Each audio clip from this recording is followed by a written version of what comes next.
ایک دفعہ کا واقعہ ہے کہ ایک عورت بنی اسرائیل میں رہتی تھی جو کہ بہت ہی بدکار تھی۔ خدا نے اس عورت کو حسن و جمال سے بھی خوب نواز رکھا تھا اور وہ بدکار بھی انتہا درجے کی تھی۔ پوری بستی کے ساتھ اس کے تعلقات تھے اور وہ اتنی مالدار ہو گئی کہ اس نے اپنے لیے ایک بڑا محل بنوا لیا تھا اور ایک تخت بنوایا جس پر وہ بن سنور کر ملکہ کی طرح بیٹھتی تھی، اور اس کے ساتھ غلط تعلق رکھنے والے پورے شہر کے امراء تھے۔ اس کی زندگی ایسے ہی گزر رہی تھی۔ ایک مرتبہ کیا ہوا کہ وہ اپنے گھر کا دروازہ کھول کر تخت پر بیٹھی ہوئی تھی کہ قریب کسی اور بستی کا نوجوان تھا جو کہ بہت نیک تھا، عبادت گزار تھا۔ وہ ادھر سے گزرا اور گزرتے ہوئے اچانک اس کی نظر اٹھی تو اس عورت پر جا پڑی، اور اس عورت کی ایسی تصویر اس کے دل میں چھپ گئی کہ وہ آگے تو چلا گیا مگر اس کا دھیان ادھر ہی بھٹک گیا۔ پھر وہ شخص ذکر میں، تسبیح میں، تلاوت میں جب بھی بیٹھتا تو اس کا دل ہی نہیں لگتا تھا۔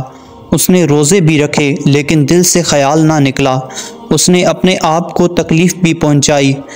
کئی دن اس لڑکے نے اپنے آپ کو بھوکا پیاسا رکھا مگر اس کے دل سے اس عورت کا خیال نہ نکلا، حتیٰ کہ ایک دن اس نے سوچا کہ جب اس عورت کا خیال سے میری جان نہیں چھوٹتی تو میں اس کے پاس ہی چلا جاتا ہوں۔ چنانچہ اس کے پاس جو تھوڑا بہت سامان تھا اس لڑکے نے بیچا اور اس نے اتنے پیسے تیار کیے جتنے سے وہ بدکار عورت اپنے پاس آنے کی اجازت دیتی تھی۔ وہ اس عورت کے پاس چلا گیا اور اس عورت کو پیسے دے کر اس کے پاس چارپائی پر بیٹھ گیا اور اس کے ساتھ بات چیت کرنے لگا۔ اچانک بات چیت کے دوران اس شخص کے دل میں یہ خیال آیا کہ میں نے نیکوکاری کے اتنے سال گزارے ہیں اور اس یقین کے ساتھ گزارے ہیں کہ میرا اللہ مجھے دیکھ رہا ہے۔ آج جب میں ایک غیر عورت کے پاس بیٹھا ہوں تو کیا میرا اللہ مجھے نہیں دیکھ رہا؟ بس یہی خیال آنا تھا کہ اس کے دل میں اللہ کا ڈر غالب آ گیا اور نوجوان نے کانپنا شروع کر دیا۔ وہ عورت اس شخص سے پوچھنے لگی کہ تم کانپ کیوں رہے ہو؟ تمہارا چہرہ پیلا کیوں ہو گیا ہے؟ اس نے کہا کہ بس میری طبیعت ٹھیک نہیں۔ عورت نے کہا پھر تم جس مقصد کے لیے آئے ہو وہ مقصد پورا کرو اور چلے جاؤ۔ نوجوان نے کہا نہیں۔ وہ بڑی حیران ہوئی کہ آج تک میں نے زندگی میں کوئی ایسا مرد نہیں دیکھا جو میرے قریب اس طرح چارپائی پر آ کر بیٹھے اور برائی کیے بغیر چلا جائے۔ یہ نوجوان کیسا ہے؟ مگر نوجوان نے کہا ٹھیک ہے میں چلتا ہوں۔ اس عورت نے کہا کہ تم کون ہو؟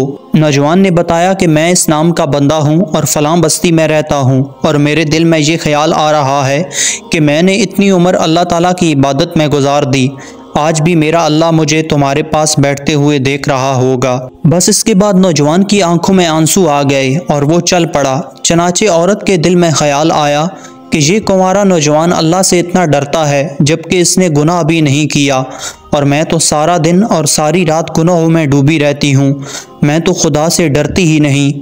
اس کے دل میں شرمندگی پیدا ہوئی، ندامت ہونے لگی کہ اب کیا کروں۔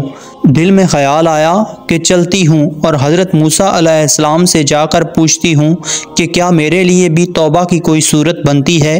وہ اپنے گھر سے نکل پڑی۔ چونکہ اس کو بستی کا ہر شخص جانتا تھا تو وہ چلی گئی اور جا کر حضرت موسیٰ علیہ السلام کو دیکھا تو وہ اس وقت بنی اسرائیل کے لوگوں کو نصیحت فرما رہے تھے۔ عورت نے کسی آدمی کے ذریعے پیغام بھجوایا کہ جا کر حضرت موسیٰ علیہ السلام سے کہو کہ میں آپ سے ملنا چاہتی ہوں۔ اس شخص نے جا کر حضرت موسیٰ علیہ السلام کو پیغام دیا تو آپ علیہ السلام چونکہ اس عورت کے بارے میں جانتے تھے اسی لیے آپ کو غصہ آ گیا اور آپ نے کہا کہ جا کر اس سے کہو کہ چلی جائے، میں اس سے نہیں ملنا چاہتا۔ اس شخص نے آ کر اس عورت کو پیغام دیا کہ حضرت موسیٰ علیہ السلام نے جو ہی آپ کا نام سنا تو وہ ناراض ہوئے۔ وہ عورت سوچنے لگی کہ پہلے تو میرا اللہ مجھ سے ناراض تھا اور اب اللہ کے نبی نے بھی مجھ سے بات کرنے سے انکار کر دیا، میرے لیے تو اب دنیا میں کوئی ٹھکانہ نہیں۔ وہ عورت بڑے اداس اور بوجھل قدموں کے ساتھ وہاں سے واپس آئی اور اسے سمجھ نہیں آ رہی تھی کہ وہ کیا کرے۔ اب وہ حیران تھی کہ اللہ کے نبی نے بھی مجھ سے بات نہیں کی۔ وہ وہاں سے واپس آئی اور سوچنے لگی کہ کیا میں اتنی گری ہوئی ہوں کہ وہ بات بھی نہیں کرنا چاہتے۔ چنانچہ وہ گھر آئی اور اس نے گھر کی کنڈی لگائی۔ اس نے اپنے کسی بڑے سے سنا ہوا تھا کہ بندہ جب اپنے رب کو منانا چاہے تو وہ اس کے سامنے سجدہ کرے۔